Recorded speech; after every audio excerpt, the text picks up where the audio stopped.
They say the truth always comes out, but no one ever tells you just how loud the silence gets when it finally does. It happened on a Friday morning, inside the grand auditorium of Rosegate Medical Center. Over 200 seats filled with some of the sharpest minds in healthcare. Specialists, directors, hospital board member 7. A few investors flown in from New York. All gathered for the annual Innovation Summit. The lights dimmed, the projector screen flickered to life, and Dr. Vanessa Moore took the stage with a confidence that almost looked earned. Almost. Her heels clicked across the polished stage like punctuation marks each step, announcing that this was her moment. She smiled, poised, professional, immaculate in her tailored white blazer. She adjusted the mic, clicked the remote, and nothing. The screen behind her stayed black. Another click. Still nothing. A murmur rippled through the room like a wave curling before it crashes. Vanessa let out a light laugh, too rehearsed to be genuine. "Just a little tech hiccup," she chirped. "One sec, folks." But I saw it, that tiny flicker in her eyes, that sliver of panic she couldn't quite swallow. She clicked again, then again.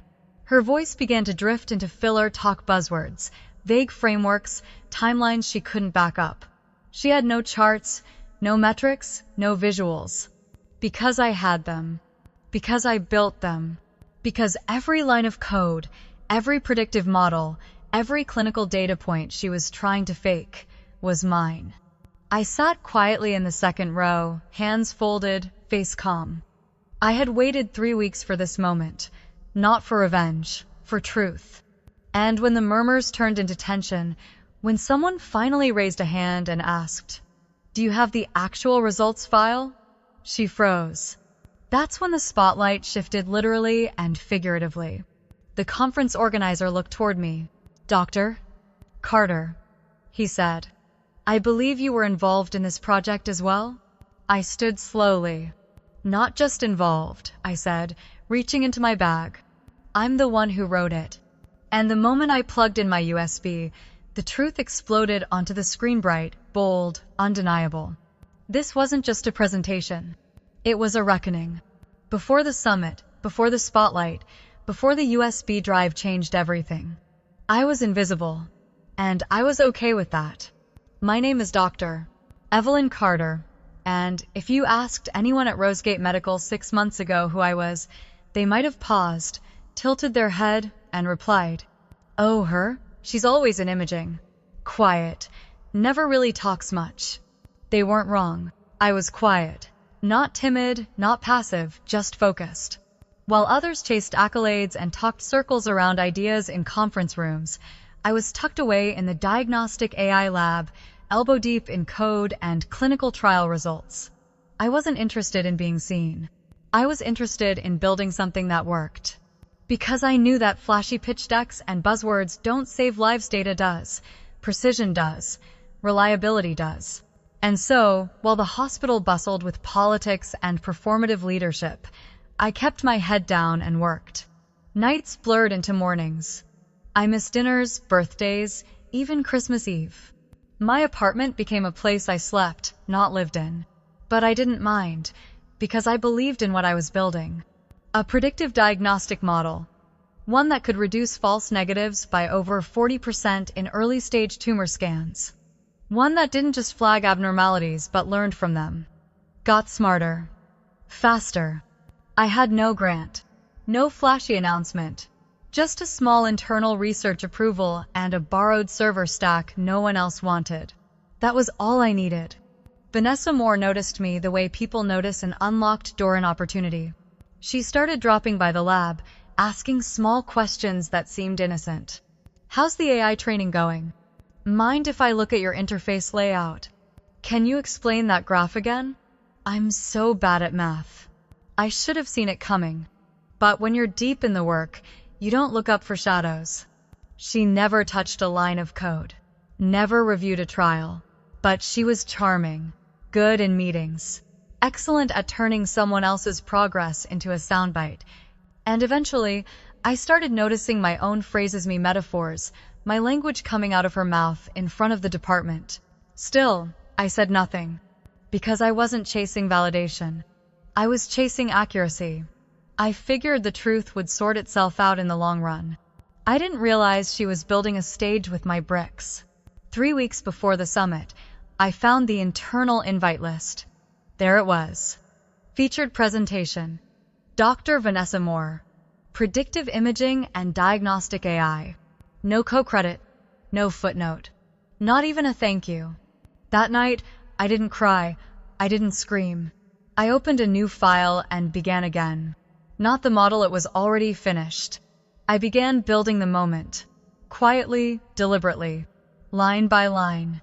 Slide by slide. Because when you've poured your soul into something, you don't just let it be stolen. You take a breath. And you take it back. So, yes. They called me quiet. But they forgot one thing. Quiet doesn't mean weak. It means watching, waiting, and knowing exactly when to strike. Rosegate Medical had marble floors, chandelier lighting, and a lobby that looked more like a 5-star hotel than a hospital. The branding was sleek deep navy blues and silvers, with slogans like "Innovation with Integrity" etched onto glass walls. But for all its polish, the place ran on something far more fragile than medicine or science. It ran on perception. Your title mattered, but your image mattered more. There were surgeons who hadn't published a paper in years but had their portraits hanging in the hallway. Specialists who couldn't interpret a basic data set but were featured in glossy newsletters because they photographed well. You didn't get ahead just by being brilliant, you got ahead by being seen as brilliant. And I was not seen. Not because I wasn't qualified. I had 2 degrees, 3 published journals, and a track record of clean, replicable research. But I wasn't loud. I didn't stay late to schmooze with board members. I didn't laugh at every joke during lunch meetings. I wore practical shoes, kept my hair tied back, and I preferred metrics over metaphors. People like me were useful, but never spotlighted. Vanessa Moore, on the other hand, was built for this place. She could walk into a room and own it before saying a word. Her voice was smooth, her makeup flawless, her LinkedIn always freshly updated. She had a gift for knowing exactly who to compliment and when. Her presentations had just enough science to sound impressive, but never enough depth to challenge her. She was a rising star and she knew it. The thing is, Rosegate rewarded that. Style over substance. Optics over outcomes. They didn't want results, they wanted stories that could be packaged for donors, for press releases, for awards. Vanessa figured that out early. She'd hover near patient family tours, just in case the PR director needed someone friendly for a photo. She volunteered for committee roles that didn't require real work but looked good on paper. And slowly, methodically, she curated an identity that outshone the people actually holding the place together behind the scenes. People like me. I watched it unfold like a chess game. Every compliment she gave the department head bought her goodwill. Every casual conversation with the hospital director earned her access. She built a web of soft influence thin, almost invisible, but strong enough to pull strings. And I was tangled in it before I even realized. It wasn't just about stealing credit anymore. It was about erasing people like me completely. About building a castle of reputation on sand that she never carried herself. At meetings, she'd parrot my insights almost word for word but in a brighter voice, with better posture. Sometimes she'd glance at me after saying something I had told her days before, like daring me to call her out. I never did. I thought the work would speak for itself. I thought the truth would win. But truth doesn't always trend. Not in a place like Rosegate. I wasn't bitter. Not yet. But I was awake. I had finally seen the rules for what they were. And if they wanted a show, then fine. I'd give them a show. One built not on charm, not on branding, but on results so undeniable they couldn't be spun. Because reputation can open doors. But reality is what holds them open. It happened on a Tuesday. I remember because it was raining soft, steady, like the kind of weather that makes the world feel muffled. I had just finished the final stress test on the algorithm. The model had stabilized. The error margins were within 2%. It was working. Really working. I sat there in the lab, exhausted but proud. The kind of pride that comes not from applause, but from knowing you've built something no one can take away. Or so I thought.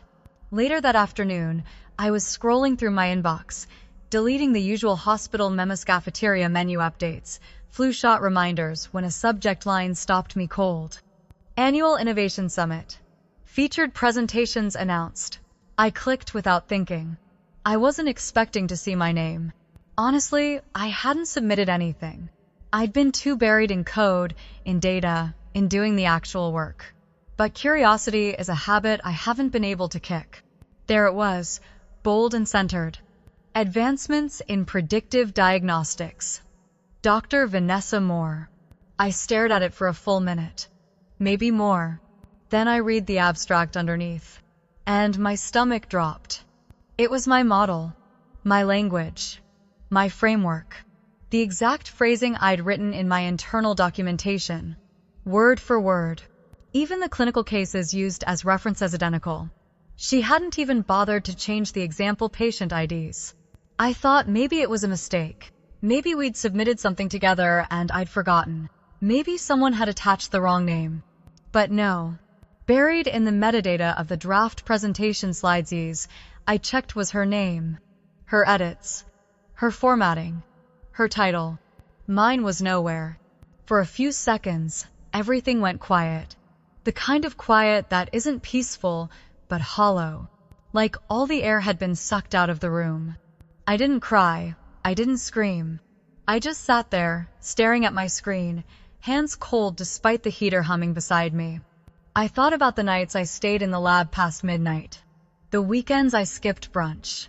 The late messages to myself with ideas that couldn't wait. The lines of code I'd written in dim light while my coffee went cold. And now, it all belonged to someone else. Or so she thought. I remember the moment I stood up. Not angrily. Not dramatically. Just decisively. I shut my laptop. And in that moment, something inside me clicked into place. Not rage. Not revenge. Precision. I wasn't going to confront her in the hallway. I wasn't going to write a scathing email or call HR. I wasn't going to demand she take my name off something she'd already stolen. Number. I was going to wait. Wait for the stage. Wait for the screen. Wait for the moment when the illusion collapsed under its own weight. And when it did, I would be there. Not to expose her, but to reclaim me. The day of the summit arrived like thunder wrapped in silk. It looked polished on the outside blue velvet banners, polished name badges, catered espresso. A showcase of innovation. But underneath, I knew something fragile was about to break. Vanessa took the stage 15 minutes into the session block. Her heels echoed crisply against the hardwood platform. She looked immaculate, hair pinned, blazer fitted, smiles sharpened to perfection. A rising star, a picture of confidence. If you didn't know the truth, you'd believe she belonged there. The room was full. Physicians, researchers, board members, investors, everyone who mattered, everyone who'd remember. She tapped the remote and smiled. Today, I'm excited to walk you through a project I've been leading on I believe will redefine early diagnostic accuracy in oncology departments. Click. Nothing happened. The projector screen behind her stayed pitch black. A brief flicker, then silence. She laughed lightly, brushing hair behind her ear. Looks like the system's still waking up. Just a moment. Click. Click again. Still nothing. The room shifted. Not loud, not dramatic, but you could feel it. A tightening, a pause in breath. Vanessa turned toward the AV technician. He shrugged. Everything should be working. She cleared her throat and began speaking anyway. And that was when it all began to fall apart. Her voice, so smooth just moments ago, began to stumble. Her phrasing meandered, looped, doubled back. She mentioned metrics, but not specifics. She spoke about outcomes, but couldn't cite results. When someone asked about statistical significance, she blinked twice and answered with a number so broad it barely meant anything. She moved to the side, opening her laptop.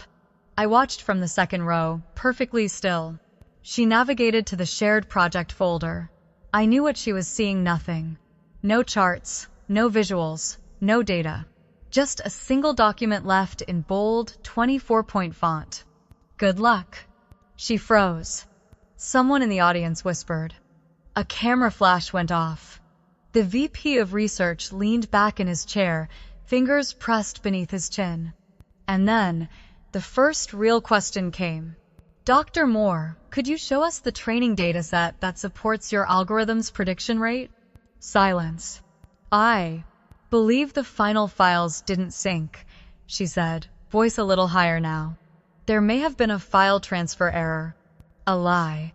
A weak one. She tried to improvise referenced outcomes she couldn't explain, mentioned testing phases she hadn't led. The more she spoke, the more it unraveled. The more it unraveled, the smaller she became. And then, the turn. The moderator cleared his throat and glanced toward me. Dr. Carter, he said, measured and calm. You were also involved in this research, correct? Every head turned. I stood without hesitation. Yes, I said simply. In fact, I wrote it. There was a beat of stunned quiet. Then the shift. The shift in energy, in posture, in belief. I walked to the front of the room. My steps didn't echo like hers. They landed quieter but heavier.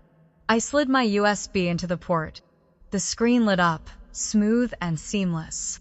My title, my data, my name. It was the same project she'd tried to pass off. Only this time, the truth had a witness list. I didn't rush.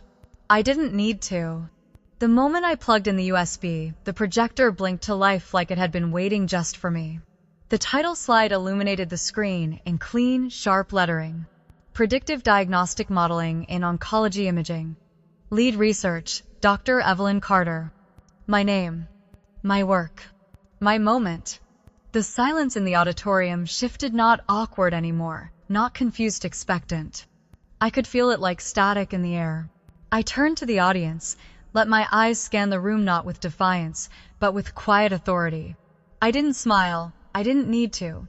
This model, I began, my voice calm, steady, was developed over the course of 14 months using historical patient data across 5 cancer treatment centers.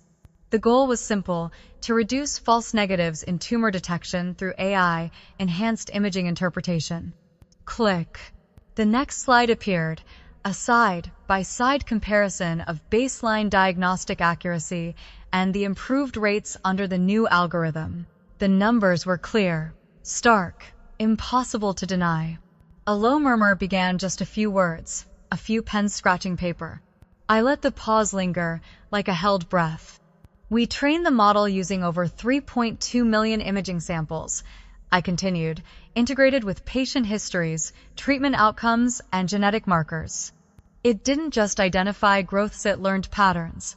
Slide after slide followed. Color-coded heat maps. Dynamic feedback loops. Efficiency trend lines with standard deviation indicators. The room shifted again, this time forward. Chairs creaked as people leaned in. Not out of politeness, not out of obligation, but because they were actually listening. I didn't embellish. I didn't dramatize. I didn't sell. I showed. Midway through the presentation, I glanced toward Vanessa.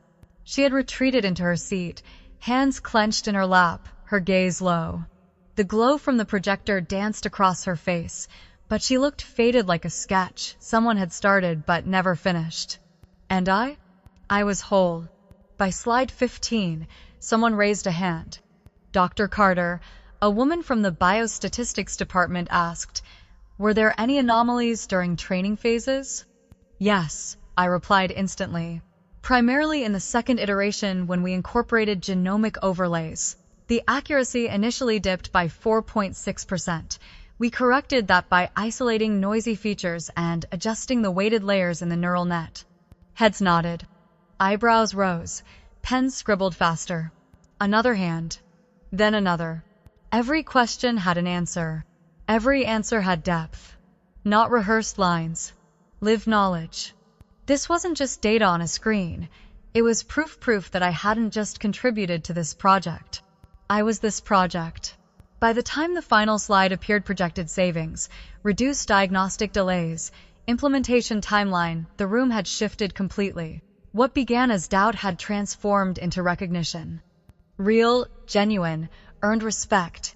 I closed my laptop with a soft click. I'm happy to provide the full dataset and algorithm log after the session, I said, still calm, still grounded.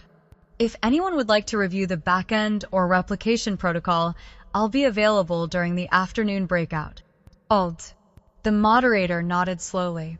Thank you, Dr. Carter, he said. That was outstanding. He turned to Vanessa, who hadn't moved. Anything you'd like to add? There was a pause. A blink. Then, quietly, too quietly, she said, Number, I think. Everything's been said. She wasn't wrong. Because sometimes you don't need a microphone to take back your voice. Sometimes all you need is the truth and a room full of people to hear it. There's something strangely satisfying about silence, the right kind of silence. Not the kind that screams awkwardness or shame. The kind that settles like truth in the bones of a room. Unshakable. Permanent. That's what filled the air after I finished speaking. The projector hummed. The final slide stayed frozen, projected savings highlighted in blue, real-world trial results summarized in crisp, exact metrics. I didn't say another word. I didn't need to. Because the slides had already spoken for me. And what they said was irrefutable. Across the room, people shifted in their seats not because they were restless, but because everything had changed. I could feel it in their posture, in the way they looked at me now, in the way they didn't look at her. Vanessa sat at the edge of the second row. Her shoulders were pulled in tight, her knees crossed hard enough to look painful. Her hand, in so steady, so rehearsed, was now trembling near the untouched cup of coffee she'd carried up with her like a prop. Her lips were parted, just slightly. Not in surprise. In realization. The kind of realization that doesn't happen all at once, but like a slow, creeping dread that crawls up your spine when you know the ground beneath you isn't solid anymore. No one had yelled. No one had called her out. But the damage was done. The evidence was too clear, too complete. The way the model functioned. The training logs, the terminology, the source code fingerprints. All mine. And everyone in that room knew it. I turned back to the audience. In the appendix, I said, you'll find our anomaly reconciliation logs, side, channel validation metrics, and the test dataset identifiers.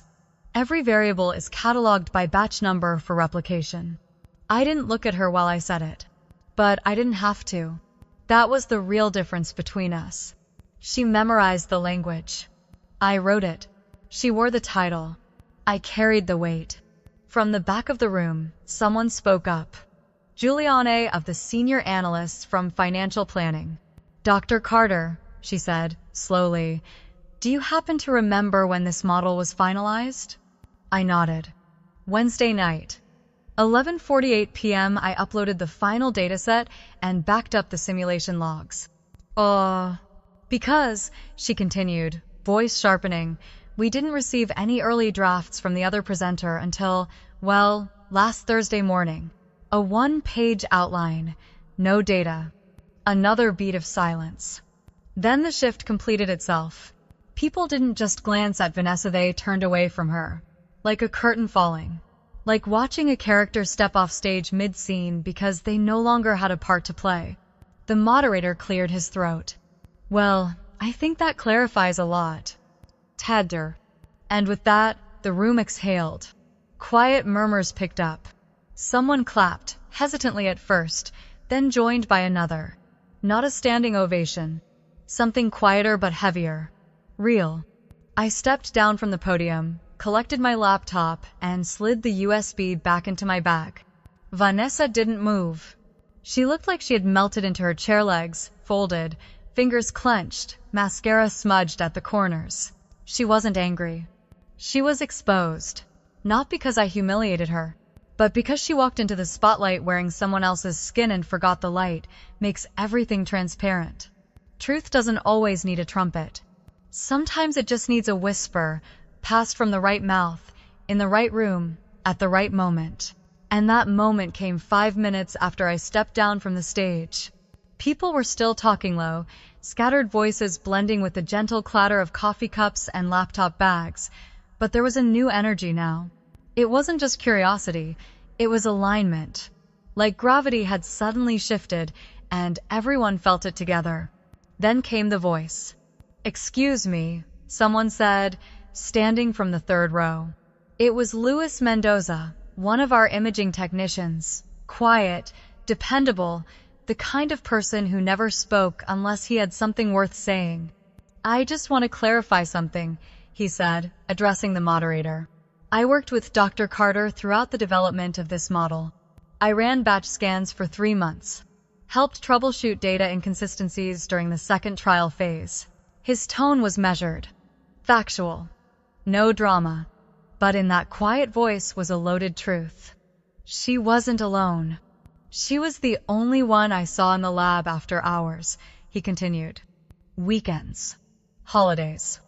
I remember because I'd come in to reset the servers, and she'd already be there already debugging. I've never seen Dr. Moore in that lab. Not once. The moderator nodded slowly. Others turned to look some in surprise, others in recognition. A few scribbled notes, as if documenting what really happened. And just like that, the first crack widened into a fracture. A second voice joined in Dr. Patel from Internal Review. "She submitted her model logs to the compliance archive in January," he said. "I verified the timestamps myself. That timeline lines up with everything she just presented." Then Angela, a research assistant, spoke up from the back. "I still have Slack messages from Dr. Carter about those anomaly spikes she just mentioned. Dated the 3rd of February. She asked for help annotating them." The room shifted again. Not dramatically, not violently, but undeniably. You could feel it, the slow swell of something larger than me now. This wasn't just my voice anymore, it was ours. Colleagues, peers, witnesses. Not just validating my work, but invalidating the lie that had stood in its place. I glanced toward Vanessa. She hadn't moved. But I saw it in her eyes that moment, when you realize your version of the story isn't holding up anymore. Not because someone shouted you down, but because everyone else simply stopped believing. It's one thing to be challenged. It's another to be quietly erased by the truth. I didn't speak. I didn't need to. The room was now doing the speaking for me. The VP of Strategy leaned forward, tapping his pen thoughtfully. "Well," he said, "I think we're all clear on the origin of this work. Do Sinclair..." He turned to me. "Dr. Carter, I'd like to schedule a follow-up with you this week. We're discussing pilot expansions, and your insights would be critical." And just like that, the narrative rewrote its right there in real time. Not by force, not by revenge, but by recognition. By the slow, unstoppable spread of truth from one voice to another, to a room that had finally decided to listen. By the end of the day, her name was no longer being spoken. Not in the break room, not in the hallways, not even in whispers. That's how fast the tide turned. Vanessa Moore, the woman who once floated through Rosegate like she owned every hallway, was now a shadow on glass. You could still see her, technically, but it was clear she was already fading. It didn't happen with a dramatic outburst or some messy HR spectacle. That's not how places like Rosegate work. No yelling, no accusations, just precision, quiet, clinical correction. By the next morning, her desk was noticeably tidier. Gone were the peonies she kept in a designer vase. Gone was the motivational mug with "Boss Babe Energy" in gold cursive. Even her whiteboard had been wiped clean, no trace of the color-coded calendar she once flaunted during team syncs.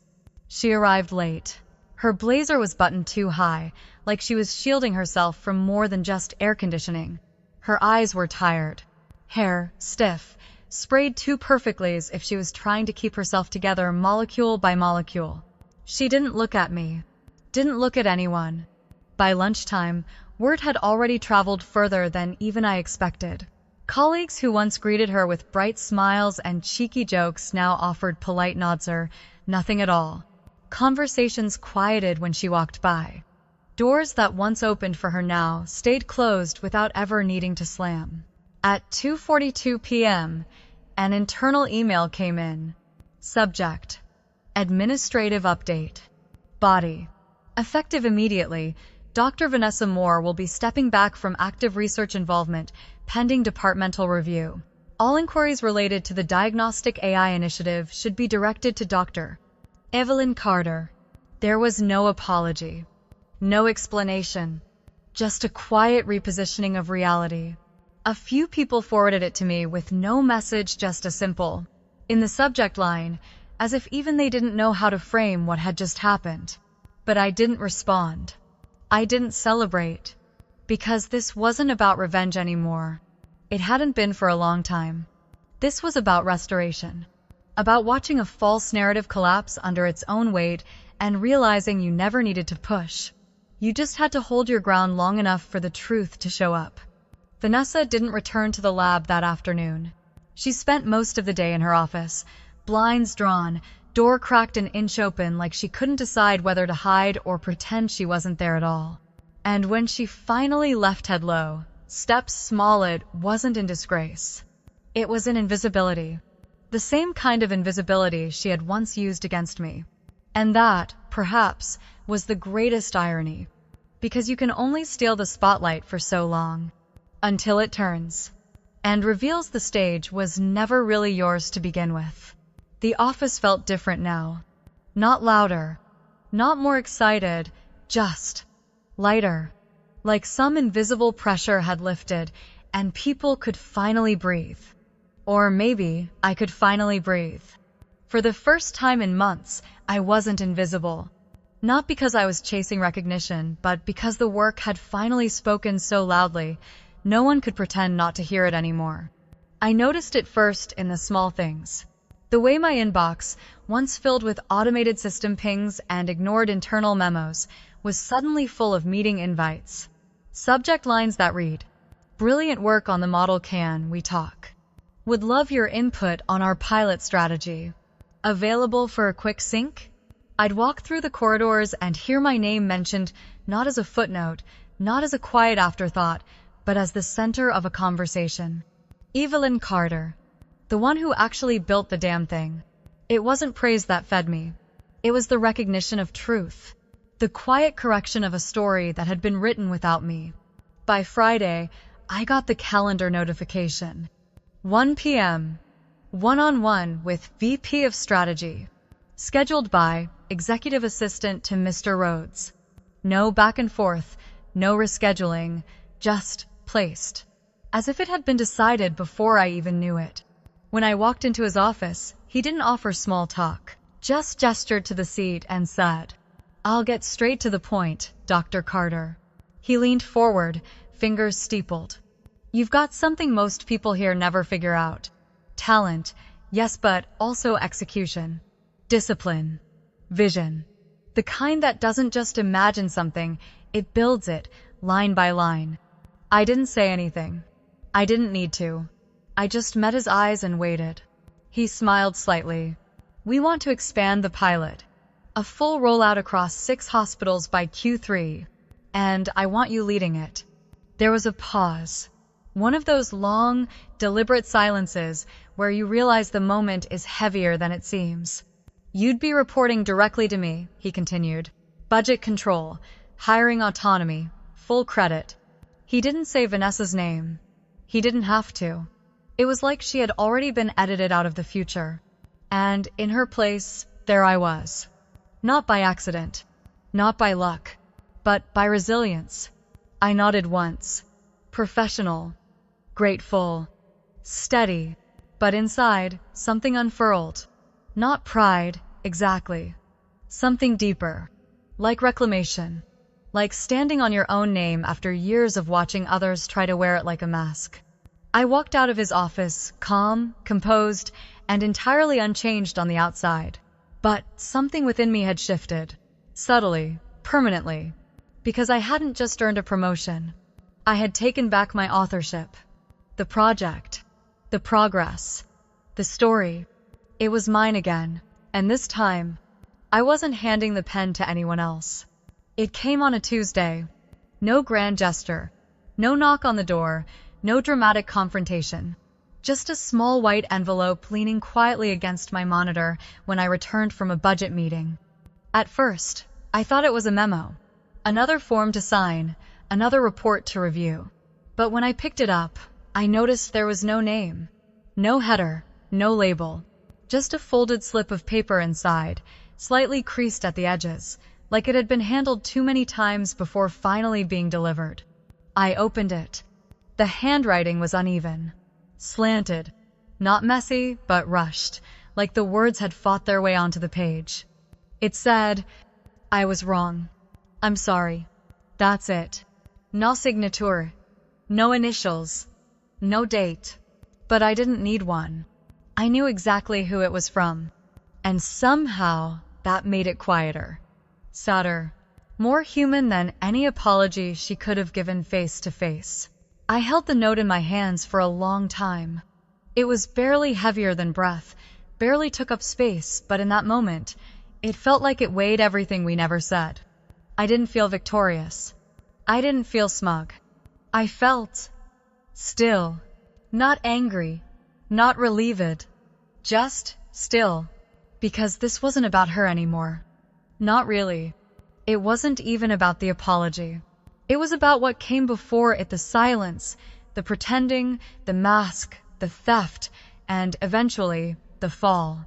She had tried to erase me, and now she was trying to leave some proof, however small, that she knew she'd failed. Part of me wanted to throw it away, to crumble it and let it disappear the way she almost made me disappear. But I didn't. Instead, I folded it carefully twice and slid it into the bottom drawer of my desk. Beneath project reports, test logs, and development notes. I didn't keep it as a trophy, and I didn't keep it to remember the hurt. I kept it as a reminder that sometimes the people who try to bury you do so because they know how deep your roots go. That sometimes the ones who silence your voice are the ones most terrified of what you might say if anyone really listened. That sometimes, not always, those people realize, too late, that the ground they stood on was never theirs. It was yours. And even if they never say it out loud in front of a room full of people, even if the apology is scrawled on a piece of paper without a name, it still means something. Because regret doesn't always arrive wearing guilt. Sometimes it shows up like this. Small, quiet, folded in half, waiting to be seen, but not needing to be forgiven. That night, the city shimmered under a bruised sky, the kind of purple that happens just before darkness fully arrives, deep and soft, like a curtain falling in slow motion. I sat at my desk, the office mostly empty now, save for the hum of the vents and the occasional flicker of hallway light. Outside my window, the skyline pulsed with quiet life. Floor after floor of lit windows. Stories I'd never hear. Moments I'd never witness. And yet, I had finally reclaimed mine. On the desk beside me, the small envelope still sat in its drawer, out of sight, but not forgotten. I wasn't thinking about her anymore. Not really. I was thinking about me. The version of myself I used to be. The one who stayed late but stayed quiet, who built everything and expected the work to be enough. Who thought that if you just did things right, truth would take care of itself. It doesn't. Not always. The world isn't built to recognize quiet excellence. It's built to reward loud confidence, even if that confidence is hollow. And that's what I had to learn the hard way. If you don't speak up, someone will write your story for you. If you don't hold the pen, someone else will draw the lines and sign their name at the bottom. But here's the thing. You don't have to shout to be heard. You don't need revenge to feel whole. You just need to show up fully, honestly, unapologetically, and do the work that cannot be faked. Because the truth may take time, but it always leaves footprints. And when it catches up, it doesn't need permission to be seen. It just stands there, undeniable. I learned that vindication doesn't come from putting someone else down. It comes from rising above the part of you that once thought you had to stay small to be safe. I learned that silence isn't weakness. It's strategy when used with purpose. And most of all, I learned that building something real, something solid, something that can stand when everything else falls, is louder than any speech you'll ever give. That night, I opened my laptop again. Not to check emails, not to read articles about the summit, but to begin the next version of the project phase 2. Expansion. Nationwide application. Real change. No headlines. No speeches. Just code, structure, vision. Just me, writing a future no one could claim but me. Because in the end, your legacy isn't what people say about you. It's the impact that continues even when you stop talking. It's the systems that stay standing. The models that save lives. The people who remember not your name, but what your work made possible. So if you're listening to this wondering whether your voice matters, whether your quiet effort counts, whether your story will ever be yours again, let me tell you. It will. But you have to write it. Not in captions. Not in approval. But in action. One line at a time. One moment at a time. Until one day, you look around and realize, you didn't just survive it. You authored it.